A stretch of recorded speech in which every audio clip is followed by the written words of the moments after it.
हे बोराय गासैखौबो जोंहा दङ दिनै क्लास 9 नि सानखान्थि सोंथि 1.5 नि क्वेश्चन नम्बर 2 नि रोमान नम्बर 5 बेयाव मा सोंदों जोंखौ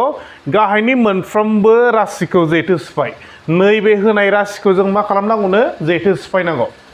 होमबा जोंहा जेथो सिफायनायाव फर्मुला माखासे दङमोन बे फर्मुलाया मा मोनदोंमोन जोंहा a plus b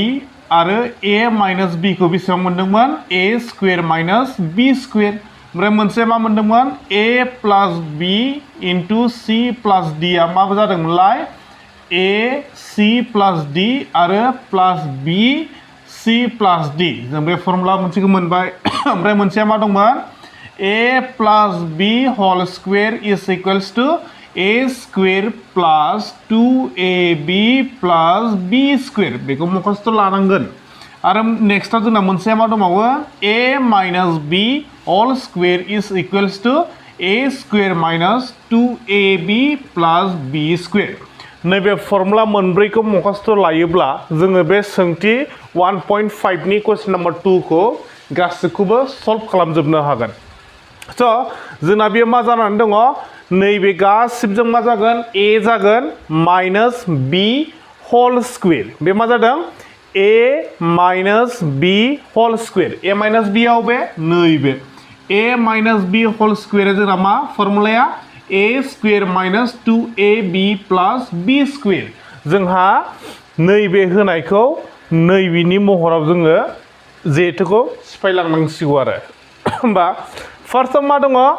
a square जोंना a आ मा नैबे मोननैजों जोंना मा जागोन a जागोन नैबेयाव मा जागोन जोंना b जागोन दाना मा जाखो बियो a minus b whole square a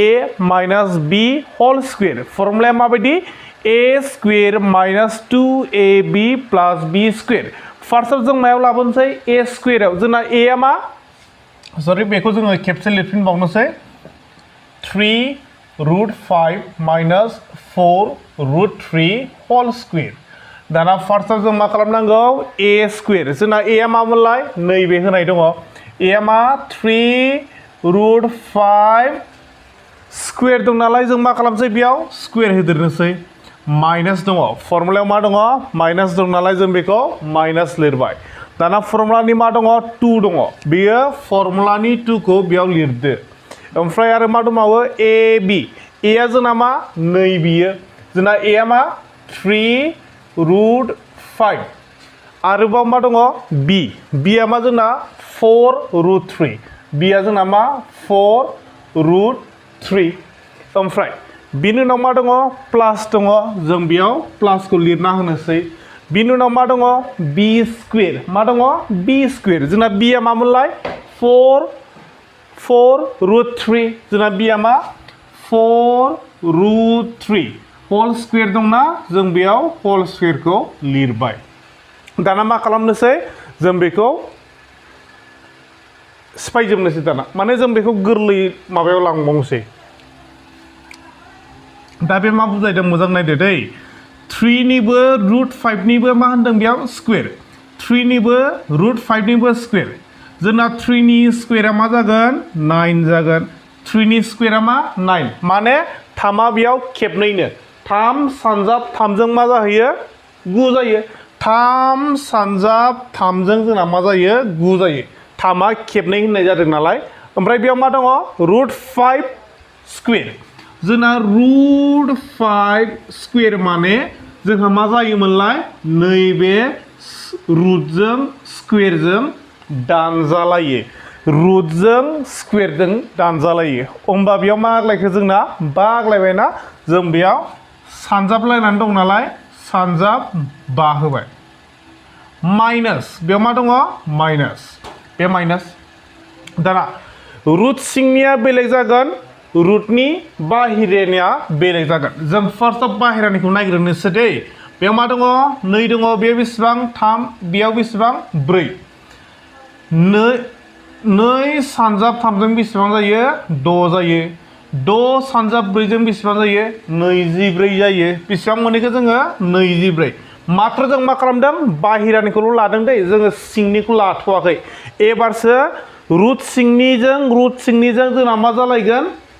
सानजाबलायगोन होमबा रुट सिङाव मा दङ जोंना 5 दङ रुट सिङाव मा दङ 3 दङ 5 सानजाब 3 जों बेसेबां 15 होमबा जों बे रुटखौ होग्रोदो ओमफ्राय बेयाव मा लिरनोसै 15 खौ जोङो बिदि लिरना होबाय माने रुट सिंनिजों सानजाबलायगोन बाहेरानिजों बाहेरा सानजाबलायगोन होमब्ला जोंना बे जोबथबाय मा दङ दाजाब दङ जोङो दाजाबखौ होदो बेयाव मा बुजिदोंमोनलाय नैबेजों एखे बेयाव मा 4 माने 4 आ मा स्क्वेर 4 आ खेबनै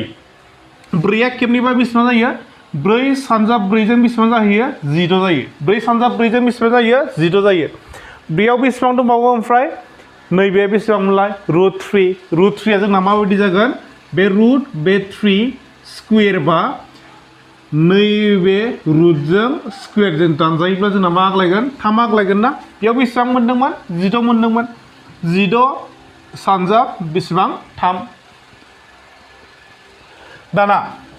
नैबेखौ नायदो 9 सानजाब 5 जों बेसेबां जायो 9 सानजाब 5 जों 45 माइनास दङ माइनास होबाय बे मा दङ 24 रुट 15 24 रुट 15 बेयाव बेसेबां जाहैगोन नैबे प्लास दङ बेखौ प्लासखौ होदो बेखौ दाना 16 सानजाब 3 जों बेसेबां जायो 6 सानजाब 3 जों 18 से थाबाय 3 सानजाब 1 जों 3 आरो बे जों 4 माने बेसेबां जाहैखो 48 बेयाव जों मोनहैबाय 48 दा नैबे 45 प्लास 48 प्लास बेबो हारसिं हारसिंजों जोङो बेखौ दा प्लास थानायखाय जों बेखौ प्लास खालामनोसै माने बेयाव बेसेबां दङ 45 आरो बेसेबां 48 जों मा खालामनांगौनो दाजाबनांगौ होमबा 8 दाजाब 5 जों बेसेबां जायो 13 से आग्लायबाय 4 दाजाब 4 जों 8 जों नैबेजों 9 जाबाय होमबा जों बेसेबां मोनहैखो 93 नैबे मोननैजों जों बेसेबां मोनखो 93 मोनबाय बे मोननैजों 93 ओमफ्राय जोंना आग्लायनाया मा दङ माइनास 24 रुट 15 दाना जोंहा बे मा बेलेग नैबेया हारसिं नैबेया मा रुट दंदेरो होमबा हारसिङै आरो रुट गोनांखौ जों जेबो खालामनो हाया अब्ला जों मा मोनखो जे नैबे 93 माइनास 24 रुट 15 आनो बिनि एन्सार एक्चुअली बुजियाखैबो जानो हागौ आंबो बर'आव एसेबां पारफेक्ट नङा थेवब्लाबो आं नोंसोरनो थाखाय एसेबाबो माने हेल्प हिसाबै होदों भिडिअखौ जुदि बुजियाखैब्ला फिन खेबसे नायफिनबावदो ओमफ्राय एसे इंलिश सोदेरनायबो जायो आंनाव वर्ड्सफ्रा अबेखौबा मा बुङो आंबो दासिमबो मिथिजोबथ'लाया थेवब्लाबो सेस्था खालामदों आसा खालामोदि बुजिबाय जुदि बुजियाखैबा फिन खेबसे नायफिनबावदो